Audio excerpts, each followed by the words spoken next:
This is a list of 50 plus tips for Marvel Rivals that I wish I knew sooner. So you can do things like team wipe the entire enemy team much more easily, you can die a lot less, and you can also just have an easier time playing the game by tweaking a couple of your in-game settings as well. And we're also going to run through at least one tip for every single hero in the game, and that's going to be useful for if you're maining a hero or if you're playing against that hero, how to counteract them and take them down a bit more easily. So there's loads to cover here today, and for that reason, I've got chapter markers in the description down below so you can click around to the parts of the video that suit your interests. Now, we'll start the main tips list in just a second here, but first I just quickly want to say, this video is sponsored by Marvel Rivals, but the game is so good that the sponsorship doesn't matter, okay? It's just genuinely really fun to play, and it's free on all platforms, and all the heroes are all available right from the start, and it's got really player-friendly monetization stuff as well. So overall, it's just good vibes, and I highly recommend you check it out, but if you need more convincing, let's get started with our list of tips. First of all, before you even head into your first match, it's a good idea to click this little cog in the corner here, and then enter the bundle code that I've got on screen here, and that's going to give you a free Iron Man skin, so you can play some of your first few matches in style. And while you're clicking that little cog, you can go to the settings, and this is one that I really do wish I knew sooner. So there's two audio settings in Combat Mix, and if you turn them on, they'll play an audio cue when an enemy player is eliminated or an ally is eliminated. And that's going to be huge for you because in a big team fight or something, you're going to have more information to know, oh, okay, I should actually pull out of this fight, or, oh, I just killed an enemy, I should really push ahead here and take advantage of the situation. But if you don't turn on this setting, the game makes it a lot harder for you to be super aware of this in the heat of battle. On top of that, another really important setting to turn on is the healing reticle feedback. And the reason for this is when you're in the middle of a big team fight, it can be kind of hard to understand whether you're attacking an enemy player or you're healing a teammate if you're playing a character like Loki, for example. But if you turn this on, you're going to get a green visual effect when you're healing, and that's going to help you differentiate between your damage and your healing abilities. So these are really easy ones to just turn on before you even start your first game. Now, when you're getting ready to start your first match, you might see these yellow icons on different characters. These mean that they have a seasonal boost, and they'll have some kind of temporary benefit applied to them while the yellow icon is on them. So that might make them a slightly better pick for when you're first starting. But what if you're not so interested in that and you just want to pick your favorite, right? And I think the majority of you are probably going to pick the hero that you like the most in real life. And it's no secret that Spider-Man is very popular, so I'm sure a lot of you are planning to pick Spider-Man. The problem is that Spider-Man is a 5-star, which means that he is very difficult to play. And so it's a good thing you're watching a tips video from yours truly, because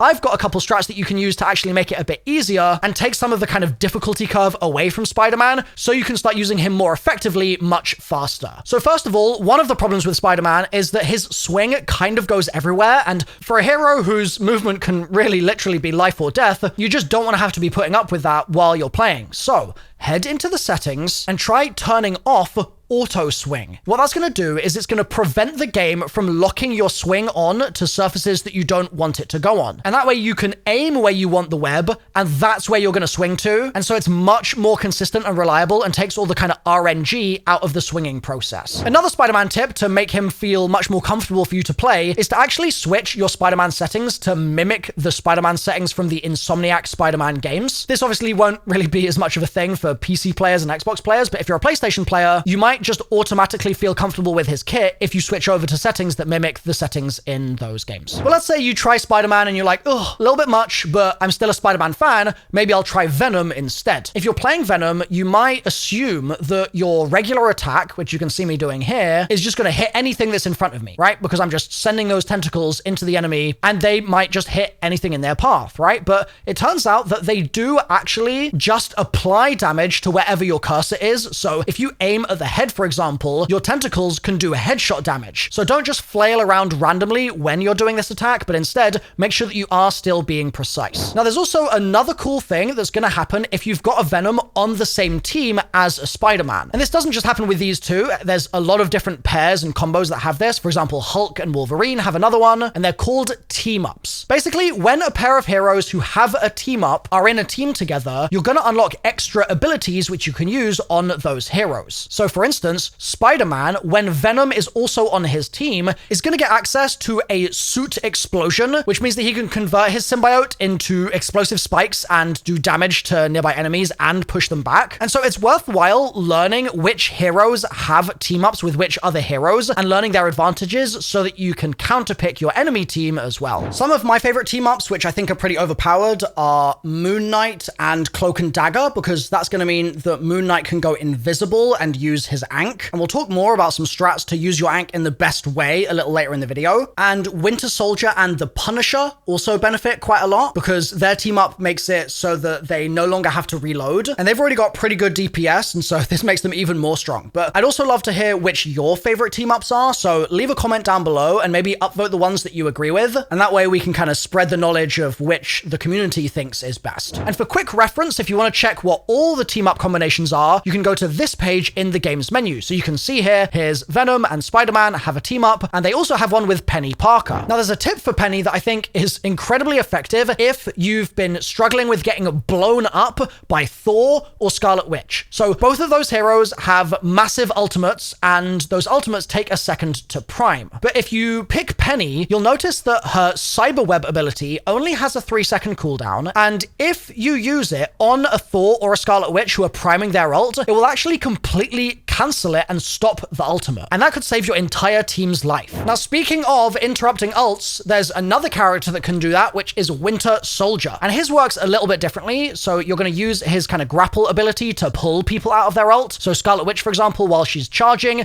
you just use the Winter Soldier ability and you can interrupt the ult from happening. And you can also do this with Spider-Man's ult, which takes a second to charge up as well, but it is a little bit more fiddly, but it still can be done. And this is really cool for Winter Soldier because with Peni Parker, she's a tank. So you'd kind of expect her to be doing things which prevent your team from dying, right? That's kind of a tank's job. But with Winter Soldier, he's a DPS. So he's going to still be dealing a lot of damage, but he also has this cool utility ability to help protect the team, which I think makes him a little bit more well-rounded. Now, this next Winter Soldier tip can actually help optimize your DPS, that's your damage per second for this hero. So basically, the way his abilities work is that whenever you use one, it's going to automatically reload your gun. And so if you're on full ammo in your gun, just ready to use, and you use an ability, you're not restoring any ammo by using the ability, right? Whereas if you've just fired your gun, you might have a reload ready to do, like you might have a reload queued up, but you can cancel out that reload animation by just using an ability, and that will get you your ammo back. So you can spend less time reloading and more time just using your abilities to do damage or using your gun to do damage. Now, speaking of DPS characters, Moon Knight is another DPS who's really powerful, but with a little bit of careful strategy, you can actually do a lot more damage with him. So his main attack will bounce from one enemy to another if there's another enemy nearby. So if you see a big group of enemies, you can do an extra load of damage. But you can synergize this with his Ankh, because if you throw down your Ankh,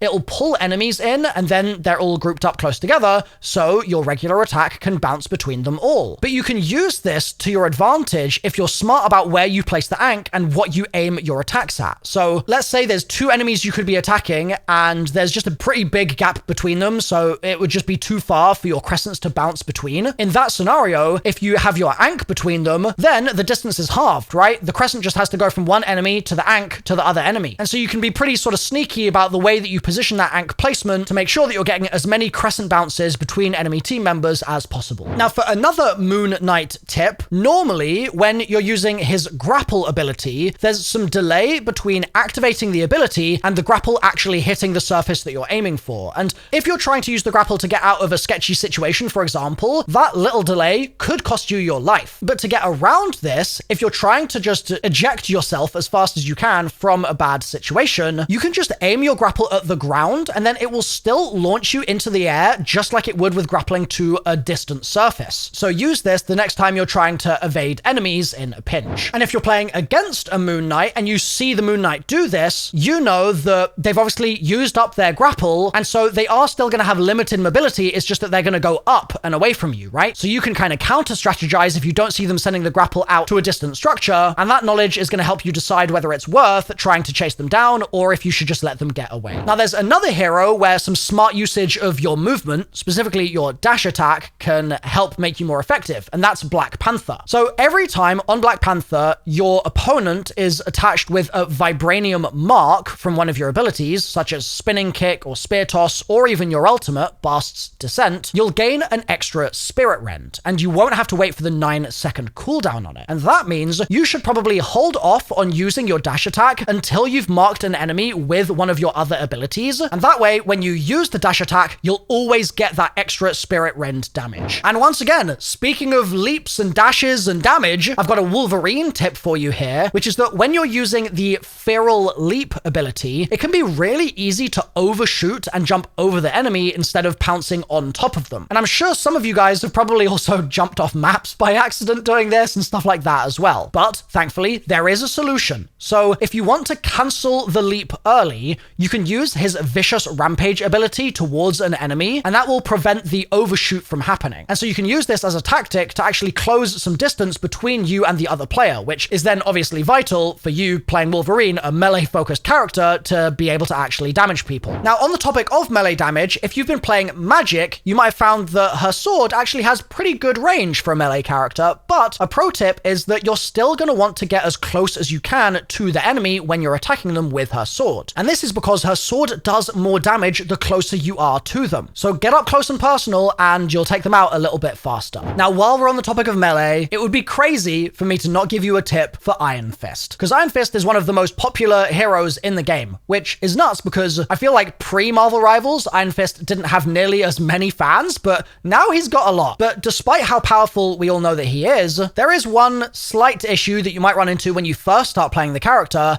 and that's that his normal speed can just be kinda slow, which is a little annoying for a melee-oriented character. But that's why you've really got to make sure that you're smartly using your wall running ability to close distance between you and enemies, because you can wall run faster than your normal running speed. So you should also be thinking about where you're positioning yourself in the map so that you've got walls nearby that you can run on to try and gap close, and you're not just left stranded out in the open at all times, moving slowly. And this goes both ways. If you're fighting against an Iron Fist, you want to make sure that you're trying to keep that distance away from them if you can, and so forcing them to gap close over just the ground instead of over walls is going to make your life a little bit easier for zoning them and keeping them away. Now, moving away from the hero-specific tips just for a second and talking about something general that everybody can make use of, you've probably seen by now that all the maps in Marvel Rivals contain destructible buildings, objects, and platforms. But there's a button you can press at any time to remind you where these are. So it's B on your keyboard or right on your D-pad on console, and then the destructible surfaces will be highlighted for you. And it's a smart idea to try to use these to create extra lines of sight against the enemy team, and it will also mean that you don't start taking cover behind something that's just about to break if the enemy starts laying damage into it. Another general tip is that a lot of players quite often ignore the equipment being laid out because they're just too focused on the fight that's happening in front of them. But some of the equipment in this game can absolutely change the course of battle, such as Rocket's BRB, which revives an ally, or Loki's doppelgangers, which can cast Loki's abilities. And so even if you're really in the thick of a given team fight or something, try to make sure that there's as little equipment on the playing field as possible to give your team the better chance of winning instead of the enemy. Okay, now let's do a couple of ult tips. So we're going to start with Hawkeye. If you've been maining Hawkeye, you've been playing Hawkeye, you might find that your ultimate kind of puts you in a stationary, awkward animation for a little while, and it makes you really vulnerable to oncoming attacks. And so yes, one option that you have to counteract that problem is just to do it behind cover, right? But what you can also do, should the right situation and circumstances arise, is use it while jumping or even falling off a ledge,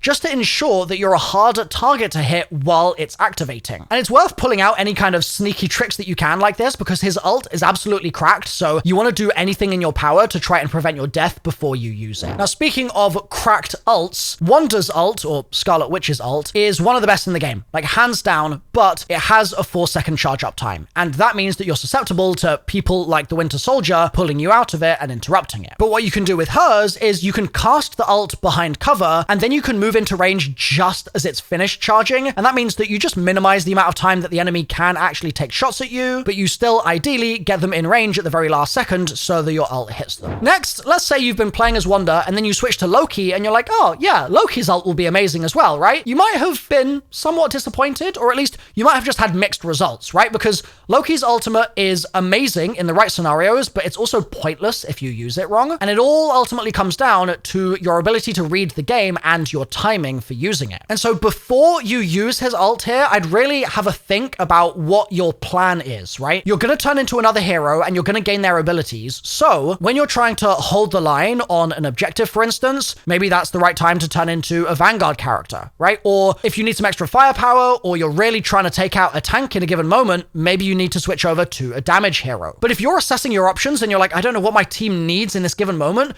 you could also ask your team. Like, it might be that somebody actually has a really big need that you can solve for, and you just don't know it until you ask. So that's always an option as well. Next, Mantis's ult makes you completely invincible, so be selfish, right? Your team are going to be healed while allowing you to put a bunch of damage in, so don't be afraid to use it. Next, if you've been playing as other heroes and then you switch to Adam Warlock, you might not initially notice that your ultimate actually has an indicator in the bottom right corner of your screen, and that's going to tell you how many characters you'll be reviving if you were to use your ultimate at that moment. And so when you're ready to ult, you can pretty much just really lock your eyes on that counter and try and make sure that you're rezzing as many teammates as possible. And then a counter tip for this, for people fighting against an Adam Warlock, is that if there's one lurking around and they weirdly don't seem to be using their ult when one person dies or two people die, it might be because they're trying to save their ult for like a full team revive or something, right? So try and kind of keep a mental track of whether or not the Adam Warlock ult has already gone off in a fight, and that's going to help you make better sort of team fight decisions overall. Now, I want to go back to Hawkeye for a second here. So Hawkeye's a character who I would say is best utilized in the back line or in high ground so that he can pick off opponents from afar with his bow and arrow. But that does make him susceptible to dive characters like Spider-Man. So the sort of high level tip here is just to be super wary if you know the enemy team does have a dive character, to ensure you're kind of tracking what their positioning is and then maintaining your distance from them. But then if you do get jumped on by someone like a Spider-Man, your kit has a crescent slash ability, which is going to knock back the other player and create some distance. And so to use this even more effectively, you could get a quick melee in, and then you could use your slash, and that way you do a little bit of damage and you create the distance and the zoning, and then you can lay some more damage into the enemy from afar and hopefully take them down before their dive on you is successful. Just like Hawkeye, Black Widow has an ability to create some distance between herself and her opponent as well. So utilize your melee before you use her ability, and that will again mean that you can get a little bit more damage off, and you'll create some space for your sniper to be more effective and for you to try and survive. And another pro tip actually for Black Widow is that I feel like not a lot of people are making really good use of her grapple ability that she briefly gets after using her edge dancer. But these can be used together to make a really nasty combo. So I would get in the habit of just starting to practice using her grapple ability when you get it. And that way, when you've kind of built that muscle memory, you're going to be able to use it more effectively if you're actually in a fight and you need to use it in a pinch. So that's an ability I've just observed people kind of forgetting to use in their games. But another one that I feel like a lot of people really just don't utilize enough is Punisher's shotgun. So yeah, you've got your automatic rifle, but the shotgun is there too. And in close encounters, if you switch to it, it's actually really powerful. Next, let's do some rapid fire tips. If you're playing as Hulk, your jump has no cooldown. So it's a really good idea for you to focus on the flying characters on the other team and knock them down to make your team's life easier and to help keep the skies clear. Also with Hulk, when you're in Bruce Banner form, you can use your gamma grenade on yourself to gain extra ult charge, and that will get you back into Hulk form more quickly. With Luna Snow, I would recommend alternating between her primary fire and her ice arts ability, and that will ensure that you always have good damage being dealt to the other team. With Hela, you can get really easy headshots on your opponents if you utilize her floating passive when you're floating down a ledge, for example, and it's just going to mean that the enemies are really easy pickings. With Namor, if you find yourself in a 1v1 situation,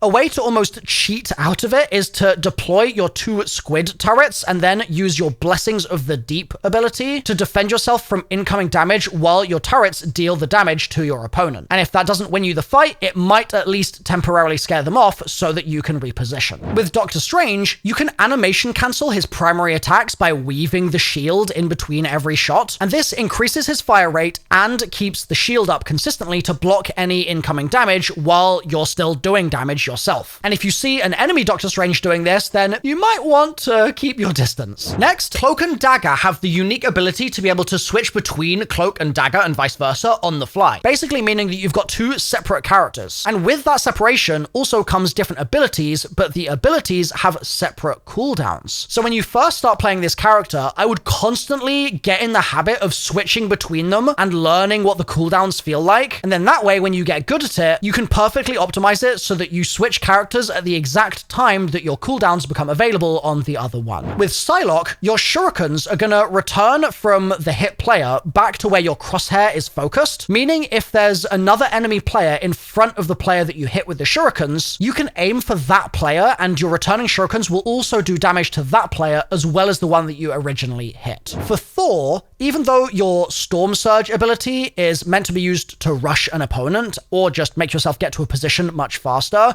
you can also use the ability in an up-close duel for extra damage. And yeah, it might use up one of his hammers, but you'll gain it back as soon as you hit the opponent again, so it is worth doing. For Starlord, you can move around unpredictably and prevent stuns from affecting you by correctly utilizing your rocket boost and blaster barrage. And those are also going to help you do some damage onto the flyers on the rival team as well. But yeah, don't be afraid to use barrage to get a bit of elevation instead of just being on the ground. Now, we talked about Punisher before, but another Punisher tip is if you place his hook ability right on the end of a surface and then jump just as you're towards the end of a zipline, you'll get a crazy speed boost. But if you're heading downwards when you do this, it's not going to work. So you need to make sure that you're heading either above or level with where your character is standing. Next, for Captain America, this is going to be another really popular character, I'm sure, and Captain America is very divey. So when you're playing as Cap, you want to be targeting the supports in the opposing team's backline as much as possible. So the flow that you should be sort of thinking about is being very mobile, right? So swoop in, get the kill, raise your shield to block any damage, and then get straight out of there, and just try to repeat that process as much as you can. Another very popular character is Squirrel Girl, and Squirrel Girl's Mammal Bond ability is really useful for taking down enemies in 1v1s or just escaping sticky situations. And I'd recommend, if you have the opportunity, to use it before engaging, so you've got the ability to double jump with your tail bounce or knock someone down twice with your squirrel blockade. And the ability does also reload acorns, so if you want to use a few primary shots before capitalizing on this, then go ahead. And this is another one that can be useful to read as a counter. So if you see that Squirrel Girl has used her Mammal Bond before entering a fight, you might want to give her a little bit of a wider berth, and then when her Mammal Bond is not active, it's going to be a little bit easier for you to fight against her and hopefully win. Now, speaking of mammals, yeah, that was definitely the smoothest segue I've ever done. Rocket, at first glance, might be someone that you think is going to be really good for high DPS, right? A lot of firepower, but Rocket is a support character, which means that you need to be playing him with the knowledge in mind that you're going to be really squishy. And that means maybe saving up a spare dash so that you can get out of danger when you're in a tight spot. And it also means not being afraid to just leave a fight if you absolutely have to, so that you can recover some health and then re-enter the fray. Your survival is really important as a support, so don't be afraid to kind of prioritize that. For another Rocket tip, your BRB ability is a beacon that revives fallen allies as well as producing armor packs for the team. And I'd recommend putting these down at the beginning of the game or beginning of the round so your team can head into battle with the extra health. And then after that, you just need to ensure that your beacon is always in a safe spot behind cover so that it's less likely to be destroyed. So be creative with where you place this. Don't put it in a really obvious spot. Now, moving on from Rocket Raccoon to one of his buddies, Groot. If you're playing as Groot, you can use his wall abilities to block incoming damage from the other team and provide cover as well, but you can also smartly angle his ironwood wall as a ramp to allow yourself or your teammates to reach other areas in the map a bit more easily and give yourself high ground over the enemy team. The nice thing about the wall is it will also attack enemies when they're nearby to it as well, so you can kind of zone them and box them in, and that's how you can kind of boost your damage there. Also, a really sneaky way to use Groot's walls is to disrupt the healing from the other team by placing a wall between their support characters and their tanks or their damage heroes, and then you can dive on the supports, take them down super easy, and then focus on those other characters. For Magneto, your shield and barrier only lasts about 3 seconds, so don't use this all the time, and instead save it for the moments that are going to be meaningful, okay? Such as defending an incoming ult attack, for example. And I know it's tempting to just use them randomly to keep yourself in the game as much as possible, but bear in mind, once these go on cooldown, the enemy team is going to know that they're on cooldown, and that's going to give them an easy chance to push you, right? Like, it's almost a game of chicken. So keeping hold of it in such a way that the enemy doesn't know if you have it or not, and having them second guess DPS is going to definitely work to your advantage, and vice versa. If you're fighting against the Magneto, keep an eye on when that shield and barrier are used, and then jump on Magneto while it's on cooldown so that he can't defend from it. Next, let's talk Iron Man. For Iron Man, Armor Overdrive is one of your abilities that enhances all of your abilities other than your ultimate, which gives you more DPS, but activating the ability is going to lock you out of using your other abilities while the transformation in your armor occurs, and that obviously makes you vulnerable. So make sure that you hide behind cover, or at the very least, you're just out of lines of sight of the rival team if you're planning to use that ability. And then as soon as the white bar appears on screen, you're good to go. Transformation's over and you can begin to attack. For Namor, when you use Namor's ult, you'll notice that there's a smaller circle inside the larger area of effect circle. And that isn't just an indication of the area where the Giganto covers, but the enemies inside of the smaller circle do actually take more damage than the ones in the outer circle. So even though in hectic team fights, it's tempting to just get your ult down as soon as possible, it is worthwhile being a little bit more patient and a little bit more precise and trying to drop it, for example, on enemy support characters so they take more damage from the smaller AoE. Next, for Storm, while you are a duelist on Storm, and she's great as well, you do also have a sort of support element of your kit, which is your weather control ability, which lets you pick between speed or damage boost. And for that reason, as much as it's tempting to just be a lone ranger and duel anyone that you come across, you really are going to have a better time in your matches, and your overall team is going to benefit more if you are sticking with them as much as possible and avoiding flying too high, and that way you can give your damage boost, for example, when you're going into team fights as well. Next, for Jeff the Shark, you might be tempted to use your Joyful Splash on your teammates to recover their health, but if you apply a healing bubble to a teammate who's really low before you begin your Joyful Splash heal, it actually grants them a healing boost, meaning that you can get them to full health much quicker. And Jeff the Shark is also the owner of an insane move, which is, of course, his ultimate. With this, you can swallow up all the players in your little highlighted area, and that includes teammates, and it's going to do damage to them for the duration of the ultimate. But there's a trick that you can use with the ult, where if you want to completely team wipe the enemy team, you can swallow all of them and then go to the edge of the map and spit them out there, and they'll be eliminated for falling off the map. But you might find that this is tricky when there are enemy heroes who have flying abilities or vertical dashes and things like that. So what do you do in that scenario? Well, number one is you could just aim downwards when you spit them out, and that way they're gonna travel downwards straight away as soon as they leave your mouth. But your second option is actually just to launch yourself off the map as well, and that way you're all gonna die when you fall out of bounds, and you're gonna get your guaranteed kill every single time. So that was 50 tips for Marvel Rivals. Leave your tips in the comments down below if you've got any extras you want to add to the list, and the absolute best tips will get a shout out in part 2, which I'll link on the screen right now as soon as it's uploaded. Thank you for watching, guys. Be sure to check the game out if you haven't already, and I'll see you next time.